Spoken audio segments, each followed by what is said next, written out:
got my trusty cotton tee again. So I think I can navigate this next 25, 30 minutes or so.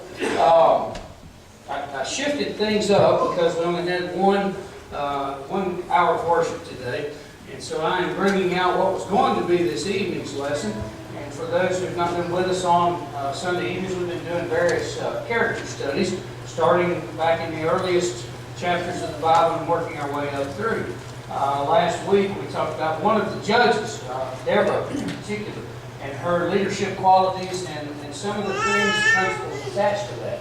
Well, this week I want us to look at another lady, Ruth, actually a few, and the story will be more about the book of Ruth and the overall story of Ruth, more so than just Ruth herself, but she is the main character in the narrative in many respects. It centers around her and the things that are going to happen to her as a result of her marriage to Naomi's son. Now, Ruth, a diamond in the rough. That's the best way I can think to describe this. As we look at the setting of this book, I want you to think about the old statement, every cloud has a silver lining. Okay? Because as we look at the setting of this book, we're going to see first off that it's in the days when the judges ruled in Israel. Okay? When the judges ruled in Israel, it was a very, very bleak time. If you look through the book of Judges, and I'm sure many of you are quite familiar with it, there was this continuing cycle of there would be faithfulness followed by apostasy. They would fall into servitude. Then they would make supplication to God and repent and turn around. And then God would restore their fortunes. He would save them by raising up one of the judges. So in the very beginning of the book of Ruth, it says, in the days when the judges ruled, there was a famine in the land. And a man of Bethlehem in Judah went to sojourn in the country of Moab, he and his wife and his 2 sons. So it's in the days when the judges ruled. Now, a significant phrase in the book of Judges comes, this is the last verse. This statement is made repeatedly throughout the book, I believe starting in chapter 17, verse 1. In those days there was no king in Israel. Everyone did what was right in his own eyes. Now, that statement may make you think, well, okay, yeah, the judges were ruling in Israel, but there's a problem with this. It wasn't just that there was no king, it was that the one who was supposed to be king, they had rejected. Turn with me, if you will, to 1 Samuel chapter 8. And let's look beginning in verse 4. Here Israel is demanding from Samuel, the last of the judges, a king. And so Samuel is going to be given the task of anointing Saul to be the first king over Israel, and then later David to succeed him, because Saul proved to be a failure as their king. Notice here in verse 4, then all the elders of Israel gathered together and came to Samuel at Ramah and said to him, behold, you are old, and your sons do not walk in your ways. Now appoint for us a king to judge us like all the nations. But the thing displeased Samuel when they said, give us a king to judge us. And Samuel prayed to the Lord. And the Lord said to Samuel, obey the voice of the people in all that they say to you, for they have not rejected you, but they have rejected me from being king over them.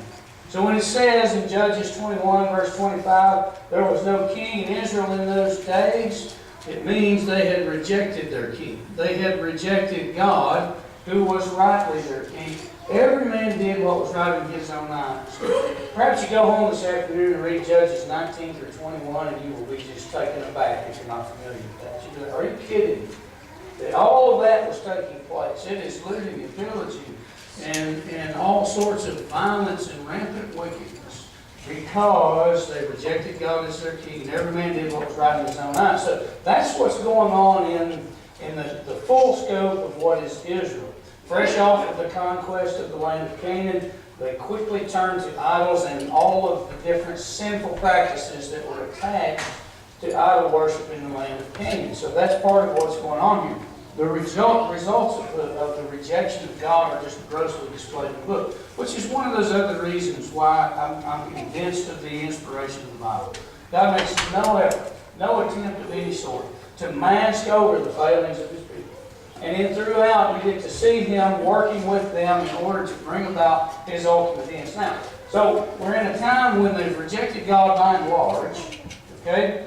And also a time when a famine has driven Elimelech his wife Naomi and their 2 sons, Mahlon and Chilion, to the land of Moab.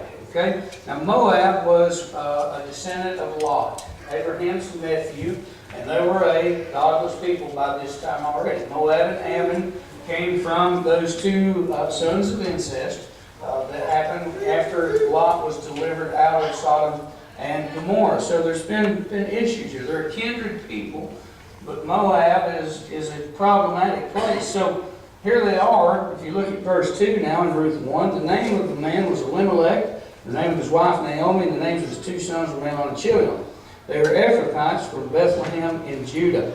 They went into the country of Moab and remained there. So it's interesting, Bethlehem means house of bread. So literally there's no bread in the house of bread because of the famine that had taken over the land. So they're driven from their home. And think about that for just a moment. How many of us would like to leave the United States and pour over into Canada or Mexico because we're out of food here? Anybody get warm fuzzies about that idea? Having to go and depend on people in a foreign land to take care of it. Not so much, not if you're me, or if you're like me. I don't like that idea, but that's where Ruth is. That's where Ruth and Elimelech and their 2 sons are at this time. Now, their sons are going to take wives from the Moabites. Here momentarily we'll see that. But in a span of 10 years' time, I want you to notice what follows. In verse 3, Elimelech is going to die. But Elimelech, the husband of Naomi, died, and she was left with her 2 sons.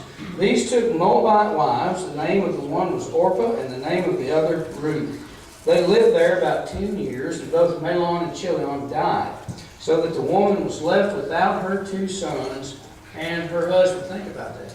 In a foreign land, now she has become a widow in a foreign land. Now, widows in that day, if you turn to Isaiah chapter 1, I believe it's about verse 17. After he deals with the problems that were facing Israel, one of the things they were supposed to do was to plead the cause of the widows. Okay? And if you follow that through, do a concordance search sometime of widows in the Bible, and you're going to find that throughout, one of the most important things in God's law is protecting widows. Because women in this day and time especially, and in this particular place, were very much dependent on their husbands, and if their husbands were gone, their sons. There wasn't nearly as much employment opportunity for Israelite women living in Moab as there are for American women today. And so it's a very, very dire situation she finds herself in. Now, the famine ends. Verse 6, you see that she arose with her daughters-in-law to return from the country of Moab, for she had heard in the fields of Moab that the Lord had visited his people and given them food. So she set out from the place where she was with her 2 daughters-in-law, and they went on the way to return to the land of Judah. So the famine is over. She's ready to go back home. Now, ultimately, in verses 19 through 21, we see what a toll this particular series of events in her life has taken on. Take a look at this with me, if you will. And this is a natural reaction to such loss as this. She's lost her husband. She's lost her 2 sons. She's left with 2 Moabite daughters-in-law, but she can't even help them. Notice verse 19. So the 2 of them went on until they came to Bethlehem.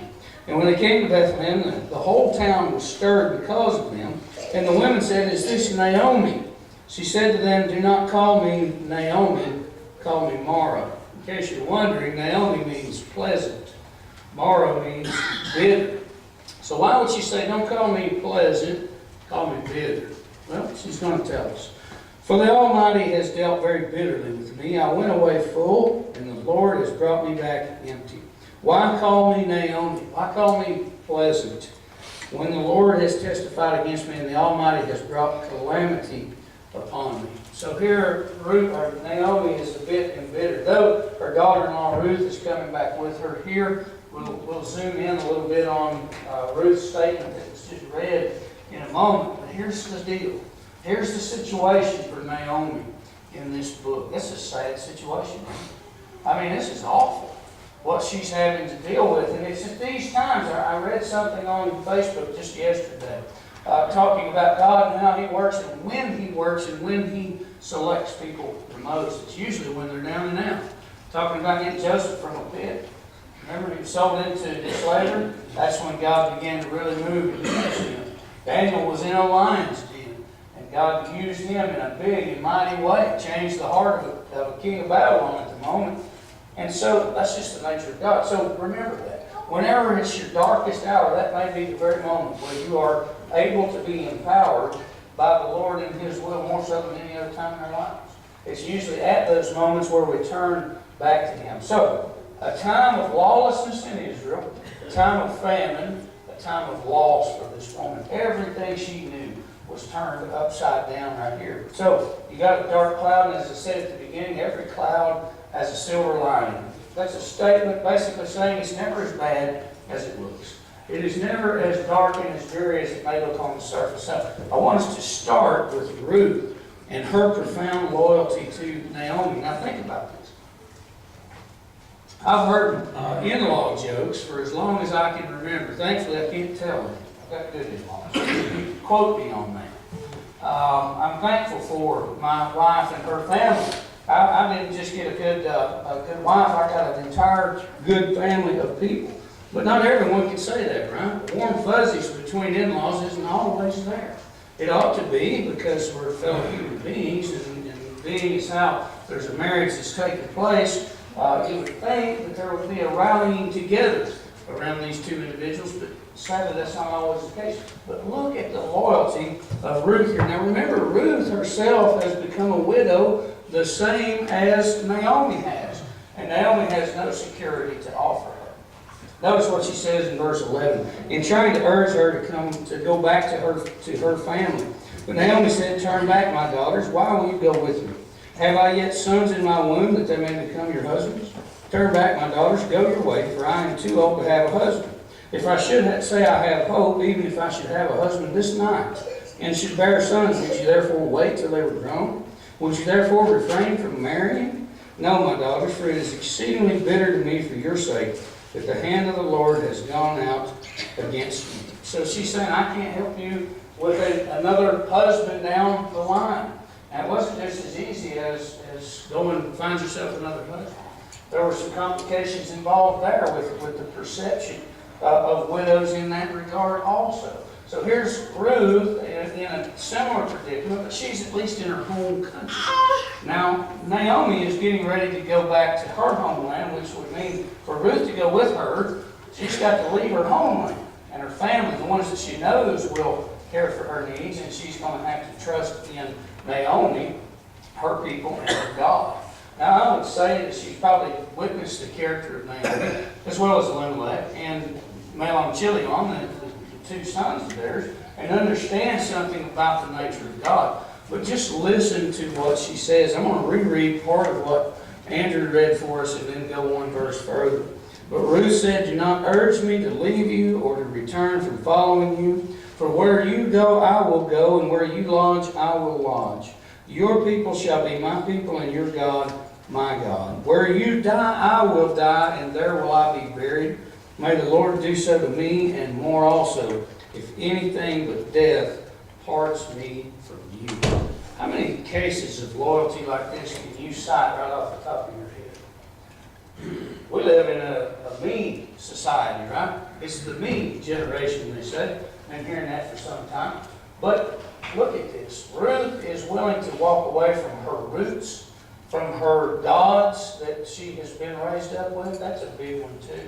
I mean, this was probably ingrained in these people as Naomi says, "See, your sister's gone back to her family and to her gods. You follow her." She says, "No, I'm going with you. Where you go, I will go. I'm going to lodge with you. Your people are going to be my people. I may be a Moabite by birth, but I'm going to be an Israelite with you. I would rather go with you." That is the first little sliver of light shining in this dark place that Naomi finds herself. Next, you have Boaz. Remember, we're in the days of the Judges, where most of the folks in Israel are just doing whatever pleases them. Yet here's Bethlehem, and if you look at the whole narrative and you run down some of the things that are done here, you're going to find that they were keeping the law of Moses, in spite of what everybody else around them was doing. That's why I call Ruth, the entire book, Ruth herself, as well as the rest of the book, a diamond in the rough. Because in the midst of the days of the Judges, when you had lawlessness everywhere, Boaz and the elders of the city of Bethlehem were doing what God said to do, in spite of what was going on around them. Let's look at Ruth 2 for just a moment. So, Naomi had a relative of her husband's, a worthy man of the clan of Elimelech, whose name was Boaz. And Ruth the Moabite said to Naomi, let me go to the field and glean among the ears of grain after him, in whose sight I shall find favor. And she said to her, go, my daughter. So she's heading out, and the dependence of both Ruth and Naomi comes front and center here. She's needing to go out and glean some of the leftovers, if you will. It's come, the time that they come was at the beginning of the barley harvest, if you back up to the last verse of chapter 1. So the timing is just right. They're getting ready to harvest this grain. And so Ruth decides to go out and see what grain she can get from whoever she might be able to find favor with, enough so that they would allow them to eat. Now, if Boaz, whose field she's going to wind up in, is like much of the rest of Israel, he's not going to honor the law of God. He's going to take care of himself first. And so Ruth was just likely to come back empty-handed. Now, God made provision. Let's just to establish that it indeed is found in the law of Moses for someone in Boaz's position to offer help to such a person. In Deuteronomy 24:19, it says, when you reap your harvest in your field and forget a sheaf in the field, you shall not go back to get it. So you're supposed to be purposefully careless in how much of your own grain you bring in, if you're an Israelite under the law of Moses. That's the will of God. Why? Well, it shall be for the sojourner, which Ruth happens to be one. She's in a foreign land. She's sojourning here. The fatherless and the widow. That the Lord your God may bless you in all the work of your hands. When you beat your olive trees, you shall not go over them again. It shall be for the sojourner, the fatherless, and the widow. When you gather the grapes of your vineyard, you shall not strip it after. It shall be for the sojourner, the fatherless, and the widow. You shall remember that you were a slave in the land of Egypt. Therefore I command you to do this. So Israel as a nation was told not to go back and make sure they got every last piece of grain, or every last olive, or every last grape. They were supposed to trust in God to take care of their needs and to leave that behind for those who are strangers in their land and those who were helpless, those who were widows and unable to take care of themselves. Now, Ruth and Naomi are completely depending on somebody in some field here at the beginning of barley harvest to keep the will of God. Now, what happens if Boaz doesn't do this? Well, Ruth might go hungry, and Naomi as well. Boaz obeys the law, and he makes provision and protection for Ruth. We're not going to read all of that, but read this story. It's an often overlooked book in the Bible. It's so beautiful. When I look at what's going on around that and understand the context of the time and the situation in Israel, and I see what these folks are doing, I do want us to look at part of this. So she set out and went and gleaned in the field after the reapers, Ruth chapter 2, verse 3. And she happened to come to the part of the field belonging to Boaz, who was of the clan of Elimelech. And behold, Boaz came from Bethlehem, and he said to the reapers, the Lord be with you. And they answered, the Lord bless you. Then Boaz said to his young man, who was in charge of the reapers, whose young woman is this? And the servant who was in charge of the reapers answered, she is the young Moabite woman who came back with Naomi from the country of Moab. She said, please let me glean and gather among the sheaves after the reapers. So she came, and she has continued from early morning until now, except for a short rest. So Boaz tells her, you go ahead, you glean. And he tells her also to stick close to his people. Stick close to his reapers in order that no one might harm her. So he is actually going to go beyond the requirements of the law. If you look here in verses 11 through 19, you're going to see him heap up on Ruth the things that she had need of. He actually looks at it, and the reason for that is because he sees that Ruth is a virtuous woman. Now, he understood what Ruth had done for Naomi, her mother-in-law, and he had respect for that. So not only does Boaz keep the law, he goes beyond the law because he respects the integrity of another. There's a lesson in there somewhere. You look at the time, again, you look at the people around him, and if people aren't willing to do the things themselves, they most certainly don't uplift those who do. They wouldn't care about these things. But to Boaz, such integrity was in a high priority. It was a big deal to him. It was a man with a heart like the God he was serving. So, as we continue, you've got to consider, we're not just talking about today. It's not like Ruth can go out and glean today and then she and Naomi are taken care of for the rest of their lives. They're in a situation where they're always going to need extra care, right? So, look in Deuteronomy chapter 25 with me, if you will. Let's take a look at God's provisions in the law for the continuing care of those who are in Ruth's situation. Ruth is a young woman who has lost her husband, and the law concerning Levirate marriage is going to come to the forefront right here. In Deuteronomy 25:5, if brothers dwell together and one of them dies and has no son, the wife of the dead man shall not be married outside the family to a stranger. Her husband's brother shall go into her and take her as his wife and perform the duty of a husband's brother to her. And the first son whom she bears shall succeed to the name of his dead brother, that his name may not be blotted out of Israel.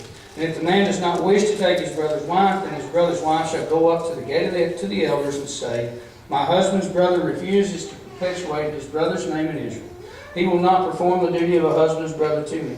Then the elders of the city shall call him and speak to him, and if he persists, saying, I do not wish to take her, then his brother's wife shall go up to him in the presence of the elders and pull the sandal off his foot and spit in his face.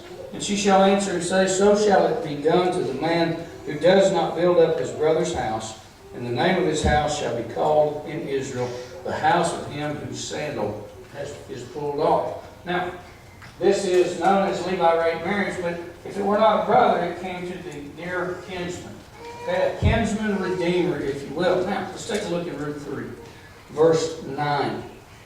In Ruth 3, beginning verse 9, he says to her, Ruth has been sent down by Naomi, mind you, to go and seek security from Boaz here. And what we've got is a situation where he's going to get done gleaning. He's going to go lay down at the threshing floor, which is where he would stay during this time. And she was to go pull the covers up, lay down at his feet, and cover his feet. And in essence, it's an interesting concept. She was more or less proposing to him. Okay? Will you redeem me? And will you take me as your wife? That's more or less what's being said there. A really wholesome thing, perfectly acceptable under the law of the time and the law of God particularly. And so here she is. You come to verse 9. At midnight, or verse 8, at midnight the man was startled and turned over, and behold, a woman lay at his feet. He said, who are you? And she answered, I am Ruth, your servant. Spread your wings over your servant, for you are a redeemer. And he said, may you be blessed by the Lord, my daughter. You have made this last kindness greater than the first, in that you have not gone after younger men, whether poor or rich. And now, my daughter, do not fear. I will do for you all that you ask, for all my fellow townsmen know that you are a worthy woman, or a virtuous woman. So Boaz again sees the virtue, understands the virtue of Ruth, and he is prompted to respond to her with favor. She has come to him seeking his security, seeking him to be her kinsman redeemer because he was a close relative of Elimelech. Now, so what we've got, again, is a situation where Boaz has the right to refuse. Obviously, there was a slight consequence if he did, but instead he agrees to do so. Now, notice verse 12 and 13. It just continues on. Because it turns out Boaz is not the closest kinsman. He is not the nearest redeemer. So, he says, and now it is true that I am a redeemer, yet there is a redeemer nearer than I. Remain tonight, and in the morning, if he will redeem you, good, let him do it. But if he is not willing to redeem you, then as the Lord lives, I will redeem you. Lie down until the morning. So he assures her that one way or the other, whether it be the closer kinsman or he himself, she is going to be taken care of. Boaz is going to fulfill the law of God. And he's going to honor not only Ruth and her needs and his family's need, he's going to honor the closer kinsman as well. He's not going to supersede that. He's not going to live and act selfishly here. Now, drop down to verse 15 through 17. After all of this, you know, if you go back to the beginning, their first interaction, he sends her home with grain just heaped over. And it was more than enough. He didn't stop at just what she needed. He went beyond. He was very generous with her. God calls on His people to be generous with their goods, understanding who gave us our goods. If we've got the opportunity, I don't want to just help you stop just short of starving with. I want to comfort you if I have that opportunity as an individual who sees you in need. Now, verse 15, he said, "Bring the garment you are wearing and hold it out." So she held it, and he measured out 6 measures of barley and put it on her. Then she went into the city, and when she came to her mother-in-law, she said, "How did you fare, my daughter?" Then she told her all that the man had done for her, saying, "These 6 measures of barley he gave to me. For he said to me, 'You must not go back empty-handed to your mother-in-law.'" She replied, "Wait, my daughter, until you learn how the matter turns out. For the man will not rest, but will settle the matter today." Now, Boaz kept his word. If you go to chapter 4 and you read these first 13 verses, he's going to come to the gate of the city where all of the elders are gathered. And he's going to meet up with the nearer kinsman redeemer. And he's going to explain the situation to him and say that Ruth, or Naomi, has a parcel of ground for sale and you can redeem it because you are the nearest kinsman. He's ready to do that. He says, here's the deal though. When you do, you have to take Ruth, her daughter-in-law. He says, no, I can't do that because I might compromise my own inheritance. So Boaz has them follow through with all the elders at the gate of the city, just exactly like the law of Moses said to do. And he indeed winds up redeeming her. Now, all of that's beautiful. To see a group of people carved out right in the middle of a godless nation. See where I'm going with that? Right now, there's so much upheaval in our culture. So much concern over what's going to happen to America.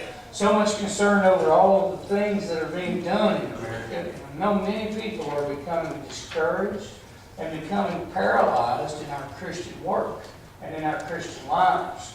But what I see out of people like Boaz and the city of Bethlehem is that in spite of what's going on around, guess what we can do? We can keep God's will in spite of what other people might say or what other people might do. Now, this is all beautiful.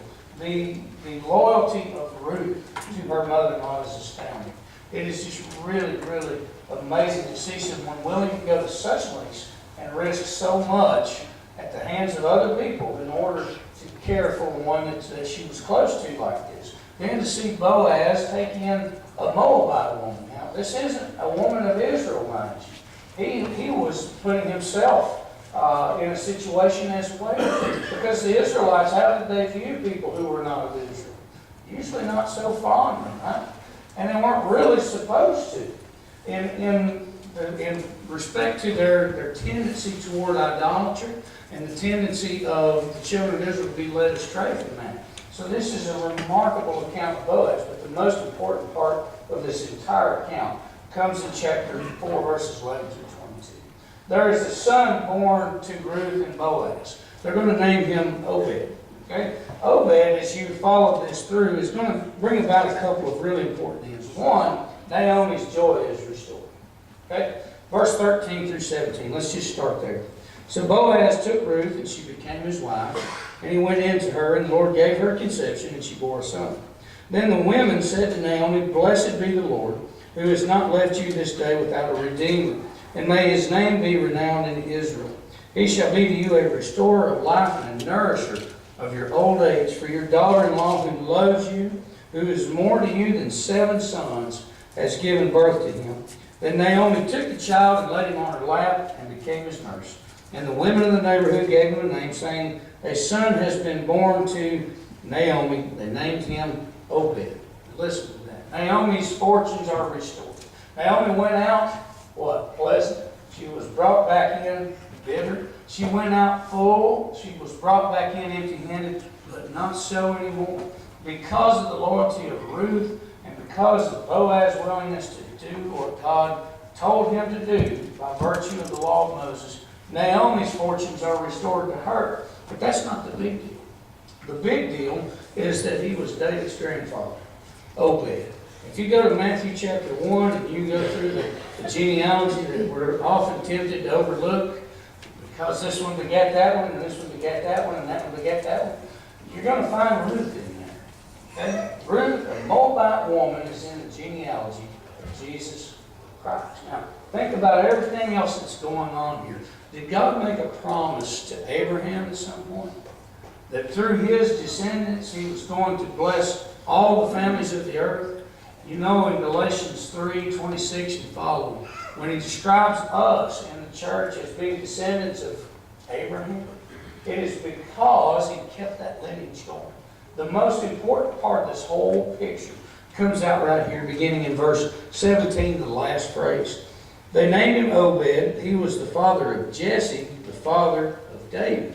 Now these are the generations of Perez. Perez fathered Hezron. Hezron fathered Ram. Ram fathered Amminadab. Amminadab fathered Nahshon. Nahshon fathered Salmon. Salmon fathered Boaz. Boaz fathered Obed. Obed fathered Jesse. And Jesse fathered David, from whom Christ was descended. So all of this is really about keeping that seed line going so that God can fulfill his promise. And he has done so, and you and I, if we obey his gospel, are the recipients of the benefits that came through Ruth because of her loyalty to Naomi. Isn't that something?